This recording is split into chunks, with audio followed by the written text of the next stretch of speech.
السلام علیکم او ستړي مشه د خیبر پښتونخوا زرخیزه ضلع صوابه ده د صوابه بامخیلو نیمو سیمه او د غسیمه هدیره یا قبرستان چې اوس یو ډیره لوی هدیره ده په دا هدیره کې د خپل ملګری سره په سړک باندې روان تاسو ته په دې هدیره کې یو داسې قبر درخایم چې نږدې 12 فوټه دی دغه قبر خپل یو تاریخ لري په دغه قبر هم د درخایم په دې هدیره کې هم تاسو درګرځوم السلام علیکم دلته کې ملګري غوړ سلام وانه غستو کنه نیغ لاړه خو اني وي راځم دې ته د غادیره کې د یو داسې قبر درخایم چې هغه 12 فوټه اوږد دی یو زوړ قبر دی او په اړه کې دي چې ډیرو خلکو ته معلومات وي ډیرو ته نه وي دغه مخامخ قبر مې ته یادو تاسو به وینئ قبر ډیر په بد حال کې هم دی او که تاسو ته د تاریخ پته وي د دې په اړه تاسو ته کوم معلومات وي چې دا قبر د چا دی آیا ما د نور لمن صاحب نه هم تاسو کړ د قبر باره کې تاسو د قبر تو ډیر په بد حال کې دی وخت کې واخه په مراختی دي ډیر زیات او زویب شوی دی کمزور شوی دی یا خراب شوی دی بارانونو او بو خراب کړ ډیر زور دی نو نږدې تاسو کې دوه قبرونه یو ځای کې یو قبر ته جوړیږي او ته ګوره تاسو مخامخ تاسو ته بخکاری وسره دوه مراختی دي اخو وسره یو ودانی هم دغه ودانې پاړه هم د ته چې تاسو ودانی ده او نور لمن صاحب نه مې تاسو کړو دا نور لمن صاحب راته وی چې دا ډیر قبرونه دي په ثوابه کې چې وګدوګ دي دغه شانتي خو ضروري نه چې کم خلک خخت نو هغه دي هم دغه کټ قامت وي یعنی مطلب دا دی چې د کې دغه وخت کې نور لمن صاحب وي چې دا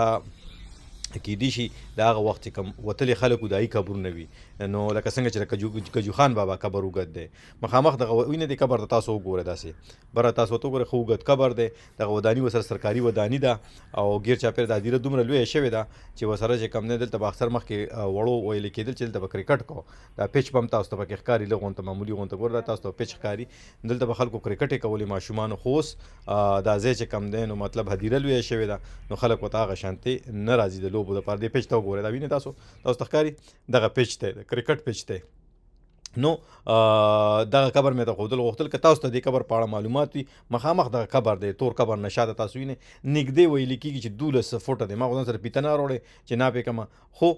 تاسو راته بیا خامخا ووایه په خپلو کامنټونو کې او که تاسو په علاقه کې داسې یونیک یا داسې کومه خبره وي دا شیزونه وي کوم تاریخي شیزونه وي او تاسو غواړئ چې هغه دنیا ته ورښودلی شي نو ضروري دنیا ته خپل سوشل میډیا د پیجونو د اکاونټونو د لارې وروښایئ دا د ثوابه په سیمه کې بامخیل نیمه سیمه کې دغه ودانیم تاسو ولیده او دغه وداني تاسو ګورئ شاته چې سرکاري ویل کېږي د ما زما په فکر ویل کېږي چې دا د څاروو هسپتال دی د ځناورو هسپتال دی خو دا دیوال چې تاسو ته ښکاري ګیر چاپېره د علاقې ته وګورئ نو بس اویس انور سره راغلی وم ملګری مې دی او هغه راته دا ځای وښودو او کېدای شي دا ویډیو تاسو ګورئ زه واپس امریکې ته هم تللی یم